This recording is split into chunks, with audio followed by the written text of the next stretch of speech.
4 5 6 7 8 9 10 11 12 किती फुट आहेत? 12. आज हा किती महिन्याचा प्लॉट झालाय? हा 9 महिन्याचा प्लॉट झालेला आहे. 9 महिन्याचा प्लॉट झालाय. तर आज आपल्या समोर हा प्लॉट आहे 265. आज तुम्ही क्वालिटी बघू शकता ऊसाची. कॅमेरा इथं. आज हा 9 महिन्यामध्ये प्लॉट आहे. आज क्वालिटी बघा ऊसाला काय आहे की मेन कांडीला जाडी आहे.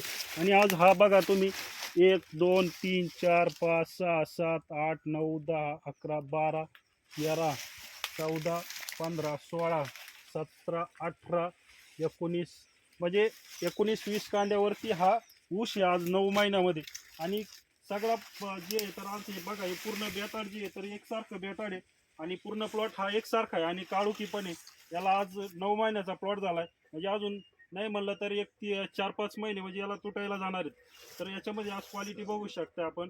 तर आज ज्यावेळेस स्टार्टिंगला साहेबांना आपण जे बेसल डोस दिला त्यामध्ये आपण नवभारतचं जी आपली मॅक्सिगोड आहे, मॅक्सिगोडमध्ये फॉस्फोजिप्सम येतं आहे.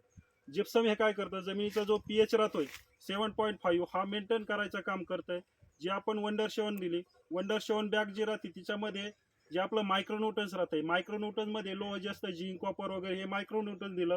ज्यामध्ये आपण लिंबोळी पेंट दिली. लिंबोळी पेंट काय करते, जमिनीतलं जे क्षार वगैरे असेल, किडा असेल ते कमी करायचं काम करत आहे. जे आपण पॉवरवर देतोय, पॉवर ही ऑर्गॅनिक मॅन्युअरमध्ये येते. जे आपण पीडीएम पोटॅश असेल तर ह्युमिक ॲसिड दिलं. ह्युमिक ॲसिड हे काय करतं की जे पांढरी मुळी असती, पांढऱ्या मुळी वाढायचं काम करते. पांढरी मुळी जर वाढली तर ते जे आपण खतं वगैरे टाकतोय ते लागू करायचं काम करतंय. तर टोटल भेसळ डोस वापरलाय. काय होत आहे, सर्वसाधारण शेतकरी जे म्हटलं तर रासायनिक खतं टाकतोय. रासायनिक खतामध्ये आपण कुठली बॅग टाका, 10-20 घ्या 15-15 घ्या, 12-32 घ्या, कुठली बॅग टाका, NPK सोडता काय भेटत नाही. उदाहरण आपण 10-26-26 टाकतोय, 10% नायट्रोजन, 26% फॉस्फरस, 26% पोटॅश येत आहे.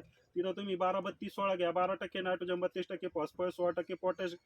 तर वॉटर सोल्युबल मधून आपण 19-19 सोडलं, 052-34 सोडतोय, 13-045 सोडलं तरी NPK सोडता काय भेटत नाही. पण यांनी काय होत चाललंय, दिवसांदिवस जमिनीची पोत